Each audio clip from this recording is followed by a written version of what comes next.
যেদিন যেটা করব ভাবি সেদিন সেটা করা হয় না। আর যেটা করার কোনো প্ল্যান থাকে না সেটাই সেদিন হয়ে যায়। আজকের দিনটাও সেরকম। আজকে কিন্তু রুটি করার কোনো প্ল্যানই ছিল না। ভেবেছিলাম ব্রেকফাস্টে অন্য কিছু করব। তারপরে সকালবেলা যেহেতু আমি অনেক সকালেই দুপুরের খাবার-দাবার মানে দুপুরের লাঞ্চের প্রিপারেশন শুরু করে দিই। সেইজন্য আজকে সকাল, সকাল বানিয়ে ফেলেছিলাম কুমড়ো আলুর তরকারি। তারপরে ওটা করার পরে মনে হলো যে না এটার সঙ্গে তো রুটিটা মানে পরোটা বা রুটি খুব ভালো যাবে। এই ভেবে আটা মাখলাম। আটা মাখতে, মাখতে ভাবলাম যে না পরোটাটাই বোধহয় সবথেকে বেশি ভালো যাবে এটার সঙ্গে। তো তারপরে আমি পরোটাও করে ফেললাম। এই যে আমি পরোটাই করছি এখন। কিন্তু এটার মধ্যে এতটুকুও ময়দা নেই, পুরোটাই আটার।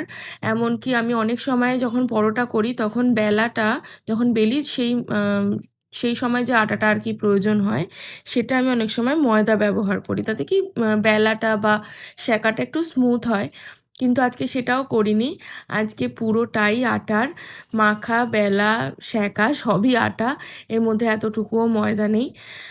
তারপর আর কি তোমাদেরকে দেখাচ্ছি কম্বিনেশনটা তো ভীষণ ভালো পরোটা আর কুমড়ো আলুর মাখা মাখা একটা তরকারি। নারকেল হলে এই তরকারিটায় খুব ভালো যায়, কিন্তু প্রথম তো আমার ঘরে নারকেল নেই, দ্বিতীয়ত নারকেল দিলে বিষয়টা একটু হেভি হয়ে যায়। তোমাদের আজকে ব্রেকফাস্টে কি দিয়ে তোমাদের দিন শুরু হলো আমাকে জানিও।